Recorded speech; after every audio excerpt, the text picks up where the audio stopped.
He knows my name before I was born. Right from my mother's womb, he called me and chose me to be for his glory, to proclaim his name to the Gentiles, and of course, to elevate his name among the nations. Welcome once more, our beautiful viewers, to your program, My Calling. Today in My Calling, we'll be welcoming a man of God from the Central region of Cameroon. He is the senior pastor of Sacerdoce Royal Ministries. He is a gospel artist and of course a father to two biological children and of course many spiritual children. Many people know him as, I'm not going to say it yet, but his full names are Reverend Ebe Jean-Paul, but many people call him Prince de Jésus. Oh yes, we have Prince de Jésus in our beautiful program, My Calling. So if you want to see him and know more about his ministry, please don't go anywhere. We'll be right back.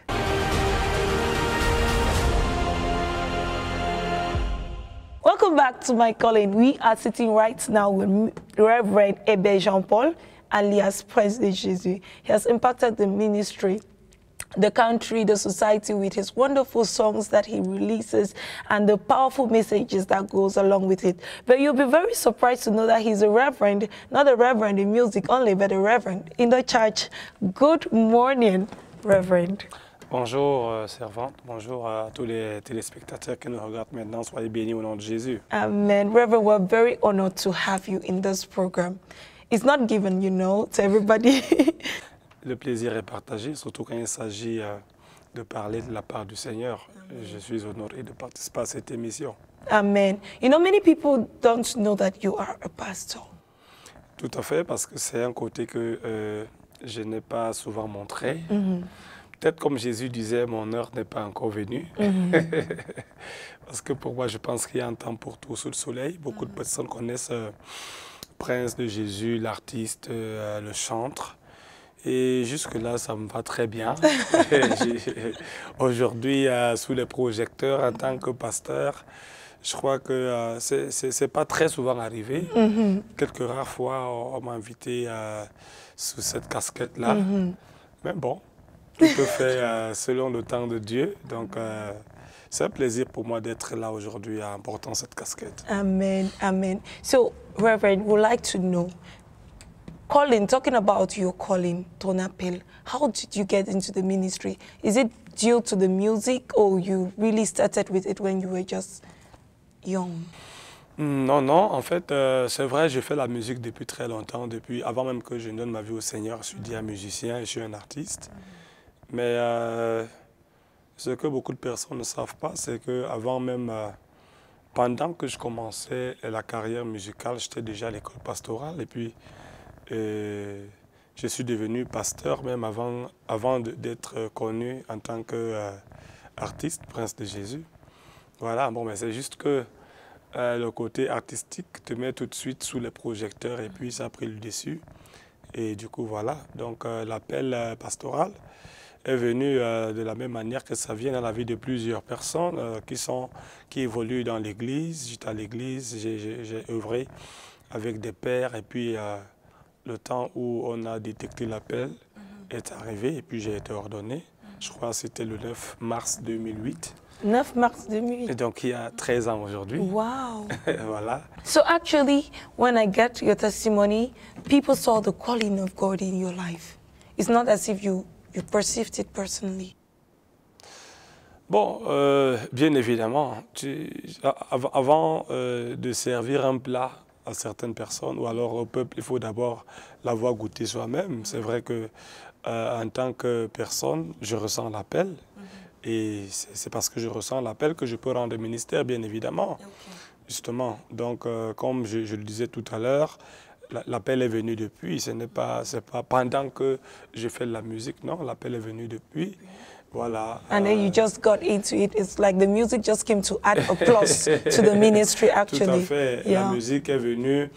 La musique a été beaucoup plus mise en avant à cause du talent. Et ce n'est pas évident, ce n'est pas facile de gérer les deux casquettes au même moment. Il faut bien accorder un peu plus d'importance à l'un Ok. par rapport à l'autre. Donc, je me suis beaucoup plus consacré dans la musique, ce qui fait que, du coup, on a beaucoup plus connu l'homme au travers de la chanson en tant qu'un artiste. Mais évidemment, il y a beaucoup de personnes qui ne sont même pas au courant que je suis pasteur.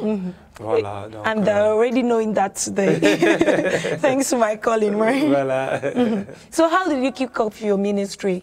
I believe you first of all served with your mentor before you started your own ministry. Bien évidemment, la Bible dit que si tu n'es pas fidèle à la chose d'autrui, comment est-ce que tu recevras pour toi? Donc, j'ai grandi au pied des pères, dans la ville, dans la nation. Ceux qui sont en train de me regarder le témoignent. Parce qu'il faut que les gens le sachent, je ne suis pas un pasteur qui s'est levé un matin pour dire « je suis pasteur ». Non. Je suis connu dans la ville, dans le pays, parce que j'ai grandi au pied des pères qui m'ont vu dans le ministère, qui ont vu comment j'ai commencé, j'ai servi. Et puis, quand j'ai été ordonné, j'ai continué à servir jusqu'au jour où l'appel en tant que fondateur par rapport à une vision, voilà, en tant que visionnaire est arrivé. Et j'ai eu mon send-off, ça veut dire que on m'a donné la possibilité d'aller et de commencer un ministère. Je suis parti de l'église, pas avec la rébellion ou alors un matin, non. Je suis parti... Avec la bénédiction. Oui, avec la bénédiction. Voilà, tu peux partir, tu peux commencer. Voilà, c'est vrai que ce n'était pas sous les projecteurs. Voilà, donc j'ai commencé normalement. Voilà, c'est comme ça que c'est arrivé. And that ministry is called ça s'appelle le sacerdoce royal, mission internationale pour le salut et la restauration des âmes. Hallelujah. Where is it situated, man? À Issos, voilà, c'est situé à Issos, à la montée Madison, juste derrière, sans aucune publicité, l'alimentation Jardin des Beautés. Okay. Well, we have to say it because there are many people that will really want to come and see Prince Jesus preaching. Really, I'm really interested as well. I'm very, very interested as well. Yeah, okay. really. So let's talk about the ministry. Entering into the ministry, was it that easy to just start the ministry just like that? Non. Ce n'est pas facile, il faut avoir beaucoup de courage, il faut beaucoup de détermination. Voilà, mais le problème c'est que lorsqu'on a un appel, lorsqu'on a un mandat, on n'a pas peur des obstacles, tu vois. Ce qui peut ce qui peut paraître laborieux et impossible pour certaines personnes est tout simplement possible pour des personnes qui ont reçu l'appel. Ça veut dire que peu importe les difficultés qu'on a eu à rencontrer, on se sent pleinement dedans, on est à l'aise dedans parce qu'on a reçu une mission qu'on doit accomplir. Voilà, donc, mais il faut le dire, ce n'est pas facile. On ne se lève pas un matin pour dire je vais être fondateur d'un ministère, je vais bâtir une assemblée. Ce n'est pas de l'activisme, non. Ça doit être un appel, un mandat, une mission, voilà. Parce que tu es le garant des âmes, tu les amènes où, tu les rassembles, pourquoi. Donc, c'est tout ça, mais c'est pas facile. So how was it? Want to get some challenges? Quels sont quelques défis que vous avez pu faire face à avant de commencer ce ministère? Bon, ben déjà, le défi, il est au niveau de l'acceptation, vous voyez. Même là où je suis en train de parler, il y a des gens qui disent « Ah, ta présence de Jésus, pasteur. » il va bien me dire. Tu vois un peu? Oui. Ouais, parce que c'est le premier défi. Hein? C'est un défi que beaucoup de personnes rencontrent. Ça veut dire qu'un matin, on dit c'est un pasteur, et puis il doit commencer à prier pour toi, à t'imposer les mains, à t'enseigner. Et lorsqu'on a encore une casquette d'artiste qui est... tu sais, l'artiste, c'est quelqu'un qui est toujours en train de jouer, en train de s'amuser. Donc, il n'a pas un certain charisme. On sait qu'un pasteur, c'est quelqu'un de réservé, c'est quelqu'un. Donc, lorsque tu dois être en même temps un artiste, en même temps tu es un pasteur, il y a des gens qui ont du mal. Hein? Il y a des gens qui ont du mal, comme certaines personnes, même là maintenant, je le sais, voilà, qui ont du mal. Et c'est parfois lorsque tu viens voir l'homme à l'œuvre, ou alors lorsque tu reçois le message, ah ben tiens, waouh. Donc au départ, c'était pas facile de s'imposer en tant que pasteur.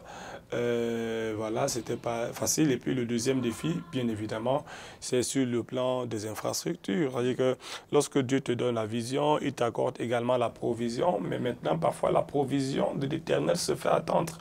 Parfois, ce n'est pas du tic au tac, ce n'est pas du jour au lendemain qu'on a tout ce qu'il faut pour rassembler les gens, un local et ainsi de suite. Il faut persévérer, il faut, n'est-ce pas, avoir la direction. Où est-ce qu'on va aller commencer? Chez qui est-ce qu'on va commencer? Surtout lorsqu'on commence le ministère et qu'on n'a pas un fonds, parce que l'Église, c'est toute une entreprise. Il faut investir. Et maintenant, quand il n'y a pas ces fonds, quand il y a des personnes qui ne suivent pas, tu vois, il faut être patient, il faut attendre, parce que ça peut aussi être, n'est-ce pas, une mise à l'épreuve de la part du Seigneur, parce que l'œuvre de tout un chacun est souvent éprouvé. Donc, il faut savoir attendre, il faut savoir être patient, il faut savoir écouter, n'est-ce pas, la voix du Seigneur qui te dit, bon voilà, tu peux maintenant faire ci, tu peux faire ça.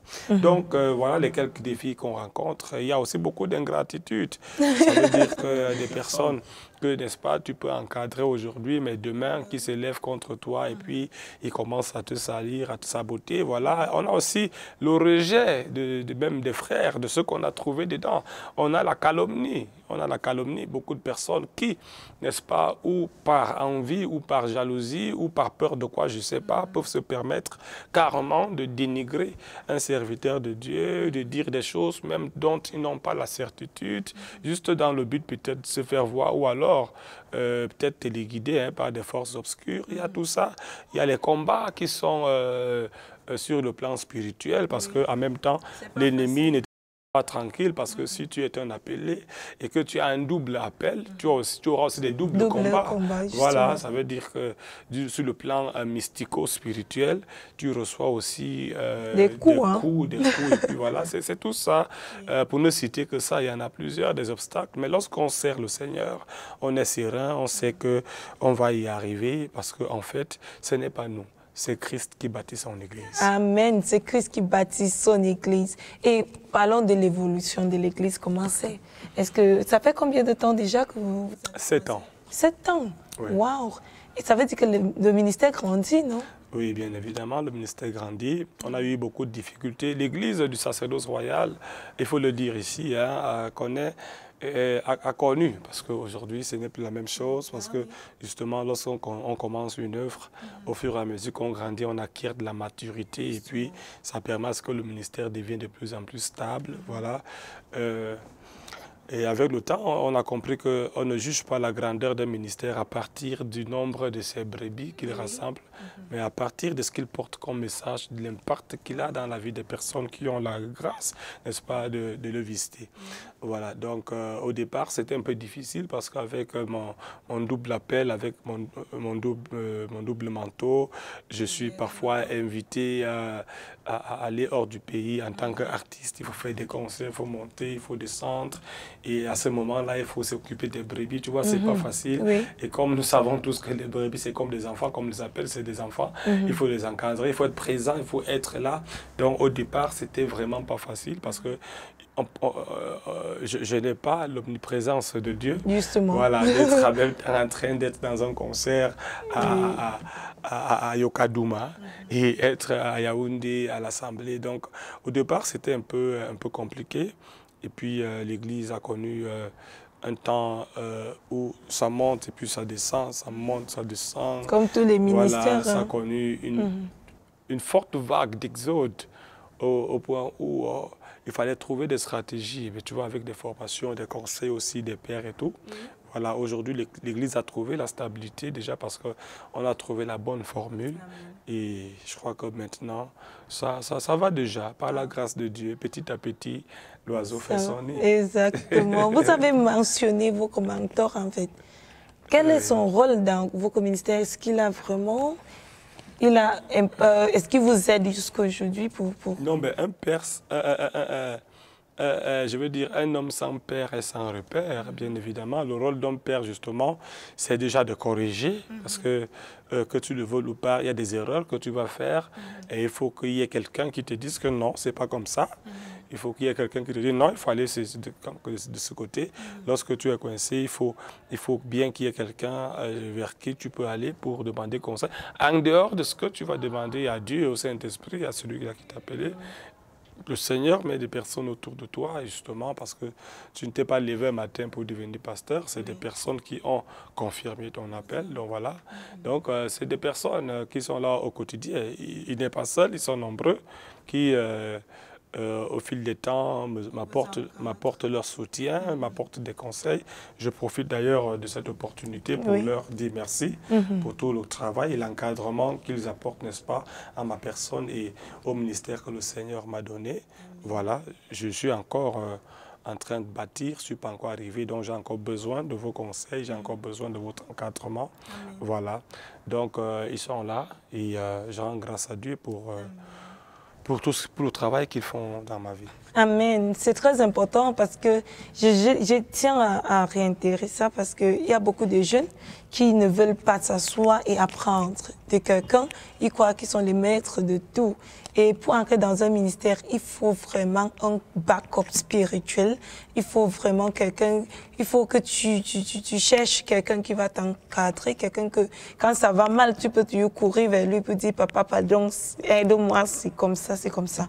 Je pense que c'est comme ça. Même on voit l'histoire d'Élie et Élisée dans la Bible, c'est la même chose. Merci Prince de Jésus d'avoir parlé de ça ici. On aimerait savoir, homme de Dieu, est-ce qu'il y a les gens que vous avez commencé avec eux qui sont toujours dans ce ministère aujourd'hui? Alors là, est-ce que je peux avoir la prétention de le dire?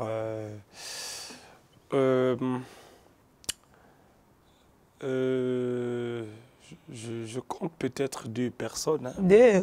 Oui. C'est quand même... Je compte 2 personnes. Quand je cite les 2, c'est des personnes qui sont physiquement présentes. Oui. Voilà. Et il y a beaucoup qui ne sont pas physiquement là, mais qui sont toujours mes enfants. Qui sont toujours là.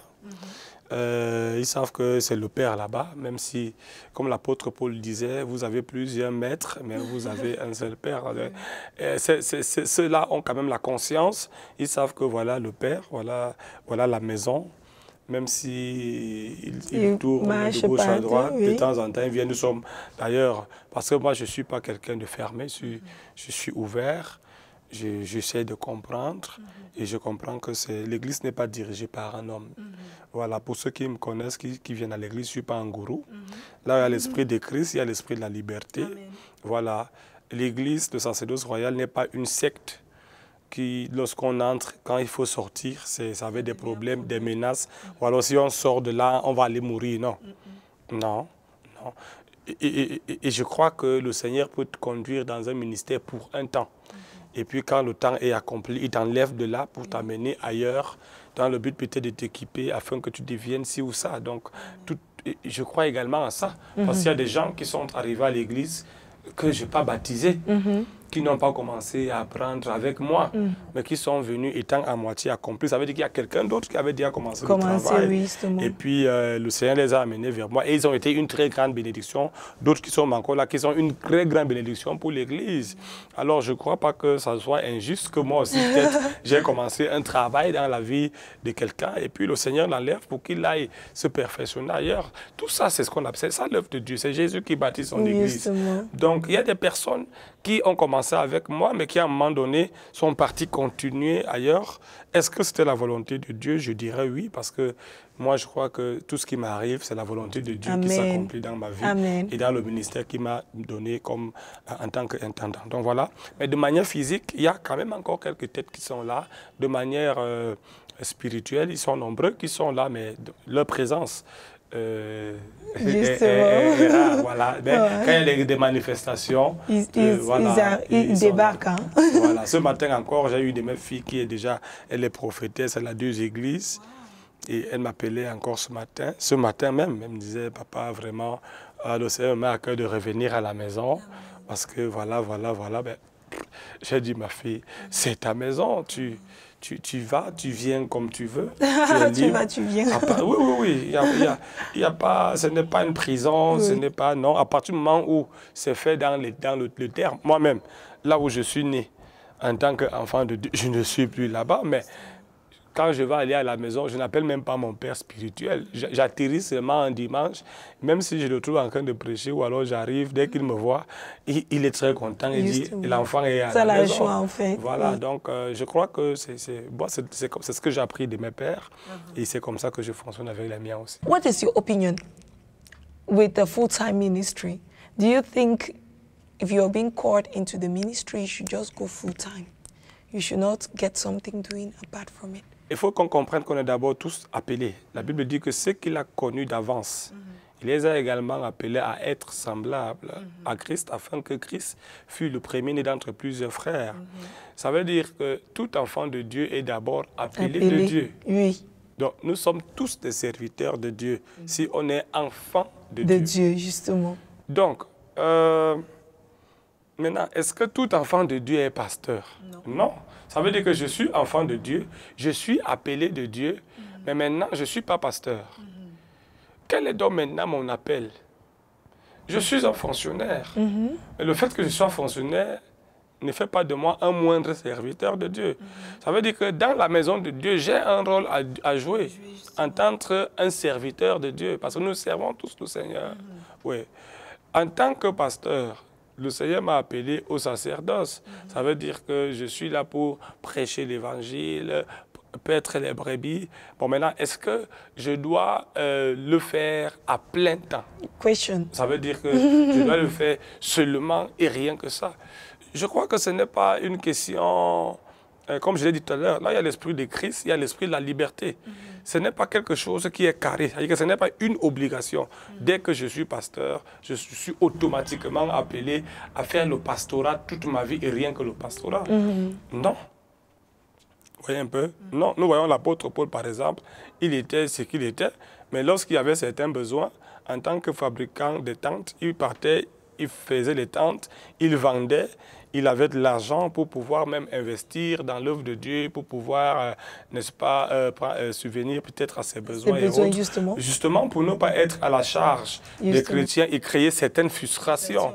Voilà, donc, au moment où il se sentait libre de pouvoir faire ce qu'il sait faire avec ses mains, en dehors de la prédication, il le faisait. Et puis, même en le faisant, il prêchait l'évangile. En fait, le fait que je sois pasteur, je ne suis pas seulement pasteur à l'église, derrière le pupitre, je suis pasteur dans tout ce que je fais. Ça veut dire que si je suis fonctionnaire et que je suis assis derrière un bureau, derrière ce bureau, je peux officier dans mon pastorat. Parce que l'OCR me permet de rencontrer des personnes au quotidien à qui je peux rendre ministère. Toi qui es pompiste et que tu es serviteur de Dieu, en tant que pompiste, tu sers le Seigneur là-bas.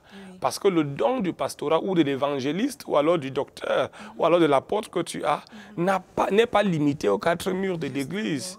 Tu vois? Donc à partir de ce moment, si on comprend ça de cette manière, on comprendra donc que nous servons tous le Seigneur à plein temps. Et qu'il n'y a pas un mi-temps, il n'y a pas... Et que celui qui s'en va peut-être... au bureau, même là-bas, il n'a pas mis pause sur son service de Dieu. Bon, Dieu attend, il m'avait d'abord servi les autres. Non. Même étant là-bas, il sert Dieu. Il faut seulement qu'il comprenne ça et qu'il trouve des stratégies pour joindre l'utile à l'agréable, qu'il soit en train de, n'est-ce pas, de servir la nation et puis de servir Dieu en même temps. C'est tout. Donc pour moi, ça je dis bien, hein, je dis pour moi, on sert Dieu à plein temps. Et qu'on soit à la maison, qu'on soit en train de jouer au football, qu'on soit en train de chanter, il faut que ça soit. Parce que la Bible dit qu'on vive ou qu'on meure, que ce soit pour la gloire de Dieu. Qu'on soit en train de le faire. Même toi qui es en train de donner la nourriture ou un bout de pain à quelqu'un en train de faire le monde, la Bible nous recommande que ce soit tu le fais pour le Seigneur, comme servant Dieu. Voilà. Et maintenant, et toi qui es à l'église, qui trouve que tu ne peux pas, il te faut avoir beaucoup de temps. Encore que s'asseoir à l'église en tant que pasteur à la permanence, il faut avoir beaucoup de brebis. Hein. Parce que si tu as 10 brebis, et que tu n'as reçu que 2. Tu vas passer toute la journée là, à lire la Bible. Non, sors. Va t'occuper. Certainement, oui. En faisant autre chose, tu pourras évangéliser encore 2 autres brebis. Oui, c'est ça. Que de rester à l'église, à chanter des cantiques, à et vous n'allez pas manger les banques non plus. Tu vois? Donc, mais il est bien judicieux que celui qui est, n'est-ce pas, pasteur, qui a 2000 brebis, par exemple, il n'aura même pas le temps d'aller s'asseoir derrière un autre bureau parce que tellement les brebis que le Seigneur a donné, ça l'occupe qu'il n'a même pas le temps d'aller faire autre chose. Okay. On se comprend un peu. Oui. Donc, ça doit quelque chose, donc ça va de soi. Ça dépend du temps parce que le Seigneur fait tout dans le temps. Aujourd'hui, tu peux te retrouver que non, l'Église n'est pas encore, ne te permet pas encore de te déployer pendant 24 heures. Alors, tu peux utiliser 10 heures à consacrer dans l'Église et les autres 14 heures, tu es en train de faire autre chose. Exactly. Mais tout en servant Dieu. Amen, Voilà. amen, amen. Okay, thank you very much, Pastor, because this is a question that many people ponder upon, especially with young ministers in the ministry. They just jump into it and they want Christians to be giving them money to eat and they don't know that it's not easy as well. So you should make sure you use your hands to do something as well while doing the work of God. We are all serving God and playing tongue. That is the word I've learned today. All right, so Reverend, can you boast that if God takes you to glory today, si Dieu vous appelle dans sa gloire aujourd'hui, sa dose royale va continuer. Justement, c'est ça le but. Quand on est un fondateur de ministère, ça fait partir des défis que j'ai eu au début, justement, parce que l'œuvre de Dieu ne doit pas s'arrêter sur toi-même. Ce que Dieu t'a donné, il faut le confier aux autres. Il faut le confier aux autres afin qu'ils soient capables de porter la même vision, que tu sois là ou pas. Nous connaissons qu'il y a des églises ici au Cameroun dont les fondateurs ne sont même plus vivants ou alors ne sont même pas au Cameroun. Mais l'œuvre de Dieu avance. Pourquoi? Parce qu'ils ont eu, n'est-ce pas, le temps de fabriquer, de se déployer, de se dupliquer. En fait, c'est ça le mot. C'est ce que Christ a fait. Christ, lorsqu'il est arrivé, avait toute l'onction qu'il avait. Toutes les foules qu'il rassemblait, il a appelé 12. Et les 12 là, il s'est dupliqué en eux. Il leur a communiqué, il a dit que voici, allez dans tout le monde entier.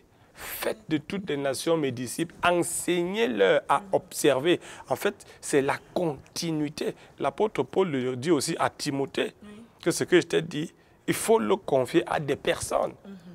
Donc, il faut qu'il y ait une certaine continuité.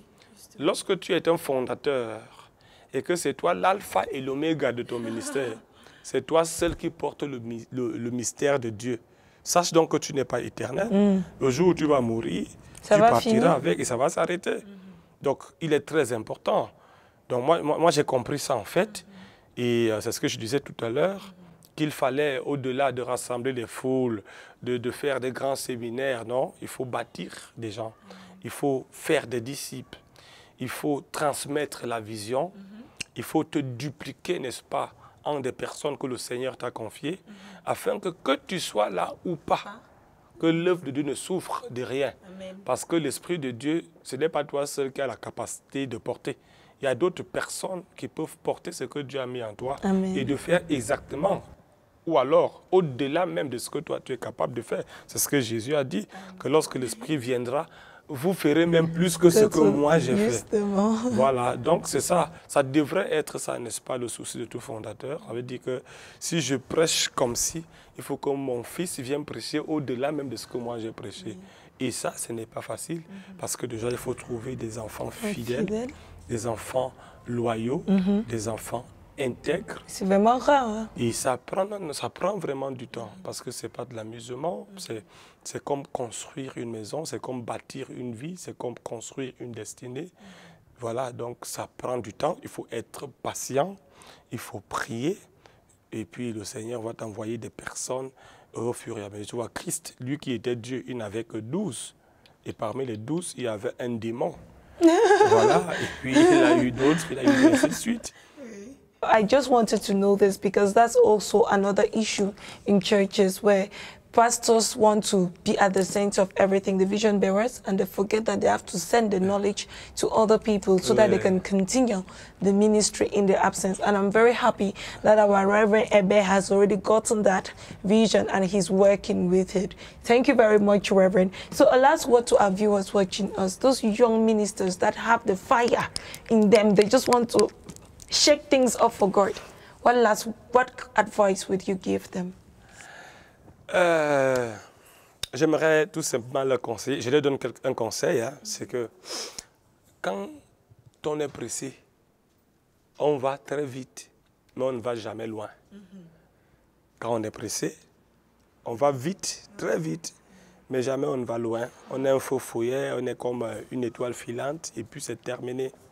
Je crois que une vraie destinée se bâtit, n'est-ce pas, dans la connaissance. Ce n'est pas dans le zèle, non, c'est pas non. Il faut prendre le temps de s'asseoir au pied d'un père. Il ne faut pas être précoce. Parce que quand on est précoce, on se retrouve avec beaucoup d'anomalies. Vous voyez? À l'époque, j'ai lu une histoire, Samba de la nuit.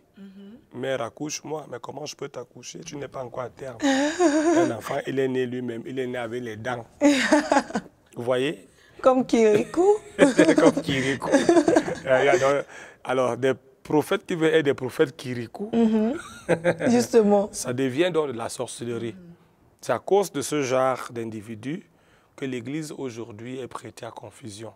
Parce qu'on a des personnes qui, parce qu'ils ont eu un don, ils ont fait de ce don un ministère. Non, ce n'est pas ça. C'est pas parce que tu as un don que tu dois naturellement avoir un ministère. Le don n'est pas le ministère. Justement. Voilà. Wow. Donc, il faut faire très attention. C'est comme, tu vois, Dieu lui-même, qui est Dieu, il a compris. Parce qu'il nous l'enseigne. Il ne savait pas qu'il a compris comme s'il ignorait. Mais il a permis que les choses se passent comme ça, afin que nous comprenions. Amen. Vous voyez, Adam est venu. Quand Adam est né, il avait les dents et la barbe. Quelques jours après, il était déjà marié. Oui. Dieu lui a fait une femme qui était aussi déjà une femme. Elle n'a pas grandi. Et nous connaissons ce que ça a donné. Ça a fait que la mort est arrivée sur la terre. Et l'homme a perdu son héritage. C'est pour cette raison, quand le second Adam va venir, quand Dieu veut renvoyer un autre Adam, il dit non, je ne veux plus envoyer quelqu'un qui a déjà tout fait, un produit fini. Non. Vous voyez que Christ est né comme un bébé. Il a marché à quatre pattes. Il a appris à marcher, à manger, à parler. Il bavait aussi. C'était un bébé jusqu'à ce qu'il grandisse. Et c'est à 30 ans. Lorsqu'il a déjà une certaine maturité, qui peut maintenant entrer dans le ministère et faire accomplir la mission. Donc, toi qui es encore jeune, supporte d'être jeune, fais les choses des jeunes et donne-toi du temps. Est-ce que ça veut dire que les jeunes ne peuvent pas impacter? Les jeunes peuvent impacter. Les jeunes peuvent faire beaucoup de choses. Mais maintenant, il ne faut pas avoir la prétention. Pendant que tu es jeune, tu veux déjà être un père. Ça va t'amener des problèmes. Il y a beaucoup de choses que tu apprends. Sois patient. Et selon la volonté de Dieu et le temps de Dieu, tu pourras réaliser beaucoup de choses. Tu ne mourras pas en chemin. Amen. Tu ne mourras pas en chemin. So, one thing I've learned today once more is that if you go fast, you won't go far. If you run fast, you won't go far. So take your time and you're going to go far in life, in the ministry. So don't rush, our brothers. Let the zeal not push you to rush things up and mess up everything. Take your time and God is going to take you there. Thank you very much, Reverend Abbé Jean-Paul, for this wonderful, wonderful lessons you've given us today. We are so honored and we are really glad that you picked out time just for us on My Calling. And I hope our dear viewers really learned a lot of things. Today we're watching Prince de Jésus in the casket of the Reverend Pastor that he is. So we're going to leave you with the wonderful, beautiful music of Prince de Jésus just to keep you entertained. And of course, don't miss out on the next episodes of My Calling. Thank you, man of God. See you. Bye-bye. On ne diminue pas le bonheur en le partageant, au contraire on le multiplie. L'Éternel est mon berger, je ne manquerai de rien. Allez, Saka, votez au nom de Jésus, je te joue la batterie. Allez, Saka, Saka, Saka. Seulement ton Dieu. Afwa la ni. Me wap me ba me la lo bene. Seulement ton Dieu. Wa tu tiri fort. Ça va payer. Écoute ça. Dans la vie ici-bas, les hommes sont trop ingrats. Lorsque tu fais du bien, en retour on n'attend rien. Tu as choisi de partager les biens que Dieu t'a donnés, parce que tu as compris qu'une poule ne mange pas ses œufs.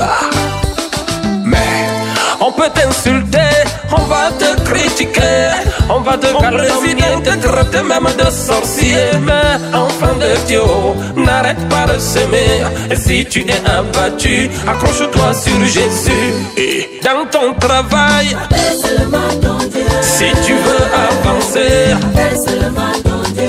même si on te combat, Seulement ton Dieu. il est le Dieu qui donne la victoire. Seulement ton Dieu. Tes affaires ne marchent pas, il est le Dieu qui peut te relever. Oui, dis-lui c'est décidé. Ton pied, mon pied. Continue de prier. Un jour ça va payer. Dis-lui c'est décidé. Seigneur, ton pied, mon pied. Et puis un jour, Un jour ça va payer. Jesus. Lorsque tu as échoué, on dit regarde raté. Mais le jour où tu réussis, on dit ce gars a trompé.